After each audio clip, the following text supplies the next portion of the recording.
Hi guys, it is me and I am back with another video, and in this video I'll be telling you guys how to PvP on mobile touch, because there's lots of people who I've seen they have difficulty when they're starting PvP on mobile touch. So I'm going to be telling you guys many tips and tricks. I'm going to be covering everything you need in order to become a PvP god. Right now guys, I am inside Pada iOS's training map, and this is a really good map because it helps you train your aim, it helps you train all the movement and train combos and that stuff. So I'm going to be telling you about right now is aim, and aim is very important in PvP. To get good aim, mainly all you have to do is practice. You have to practice going into servers. Like, I really recommend Hive and Hyperlands, CubeCraft Duels, all of those. They help you get really good aim. It starts you off, because when you start PvP, it's really hard to move your screen to see people, because you're not used to the aim, you're not used to the sensitivity. So I really recommend getting this map, Pada iOS's training map, and practicing in it. So split controls. And split controls is where it's directed in the middle of your screen, just like controller or PC. Split controls, it's really based on preference, because many people like split controls, many people don't. It's just depending on preference. I personally prefer non-split. I would also recommend non-split because non-split gets more combos. You can tap anywhere on your screen. Split controls, it's directed in the middle of your screen. You have to look at the person to hit them.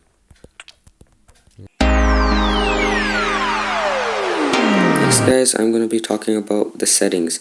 Settings are really important, and they play a huge part inside PvP, because it's really what you're used to, it's really what you want.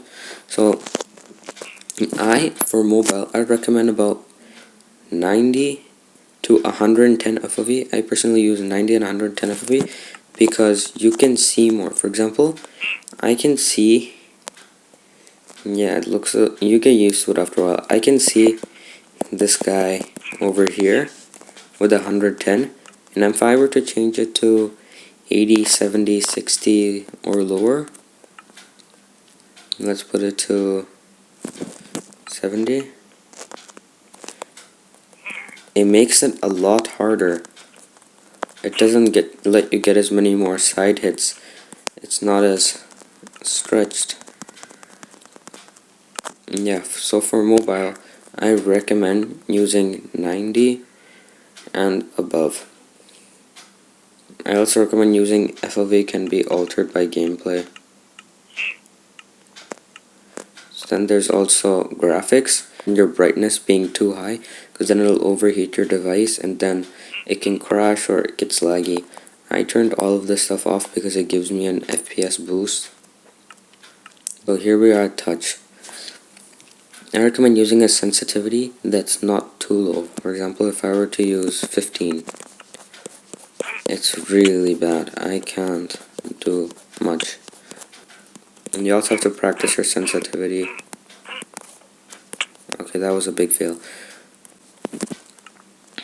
In my opinion, I would recommend a sensitivity that's above 30 and under 80. Because many people use 100, but 100 is, if I were to go to 100, it'd be like, no, that is, yeah, that is really bad. Jump turned off. I recommend turning on swap, jump, and sneak, because you can jump with one hand, and that helps a lot if you need to escape from someone, or if you're comboing someone and they're going out of your reach, you can jump easily, jump combo. Now I'm going to be talking about CPS. And CPS, there's a big debate going on about it in Minecraft. Like, you don't need high CPS, you need high CPS and stuff like that. But in my opinion, yes, you do. Because if you have CPS that's like this,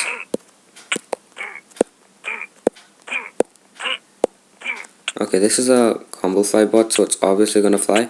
But if you're to do it on someone normally, it would not do much. It would just go like. But if you had high CPS, I'm gonna normal click. There's a big difference. And if you had even higher CPS, the hits would stack up on top of each other, and it would really help. This is a CPS tester I downloaded, and it helps me a lot inside in getting more CPS. So there's 3 main ways to get more CPS, and one is butterfly tapping, because we're on mobile touch, so it's tapping. So you can practice that. You can do that in split and or non-split. So as you can see, I got 13 CPS. I practice a lot. There's jitter tapping. So basically how you jitter tap is where you don't use your wrist, you tense up your wrist and your hand, and you gotta vibrate your hand using your arms, biceps. So it's gotta vibrate.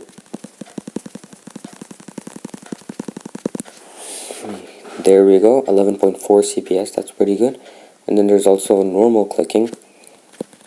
And then normal clicking, I would highly recommend you practice CPS tester every day, and soon you'll see your limits, you'll see how far you can go, and you'll start getting better at PvP with your CPS.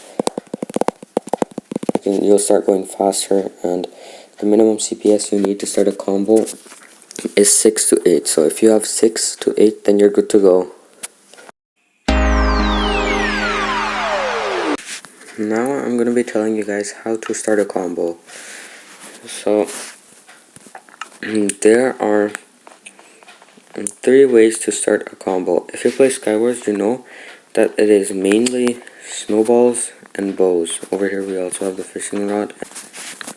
So now that we have the bow, I'm going to show you guys how to combo with them. In my opinion, the best one out of all of these is snowballs, because it's the easiest to throw, it's the easiest to move forward with after you get a combo. So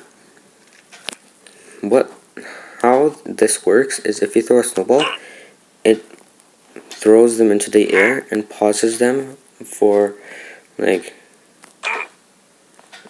a while, so that you can go in and start a combo from that. So this is how you do it. As you can see, he is very high in sense of height.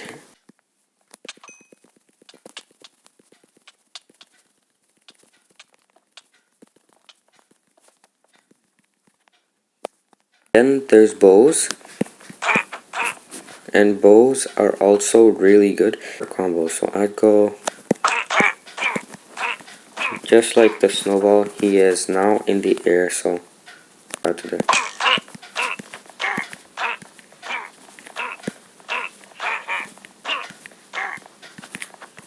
Fishing rod. This is mainly used in build UHC for me.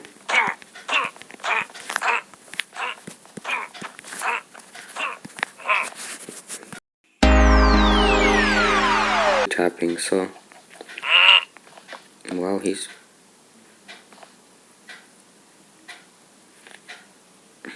why did you do that? Just sprint over and over in order to get more KB, or do more KB actually.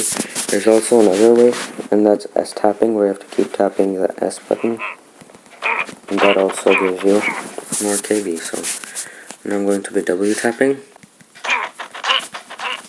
As you can see, it is doing a lot of KB. You can do, like, if you're starting W tapping, you can spam it, but that doesn't help much. I would recommend timing it like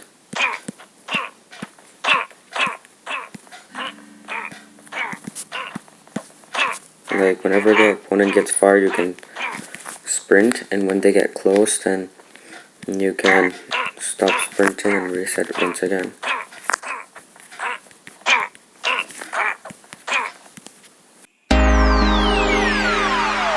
Now I'm going to be talking about strafing. Strafing is when you circle your opponent and confusing them, and it lets you get extra hits, lets you get extra damage on the opponent around them, and then you can potentially get a combo. There's many types of strafing. The most common type is circle strafing, and circle strafing is where you just circle around your opponent like so. You just circle them. You go in a zigzag motion. You've probably also seen that if you're inside you're playing sumo servers. You go like that. And that's it for this video. Stay tuned until the next upload, and until then, bye.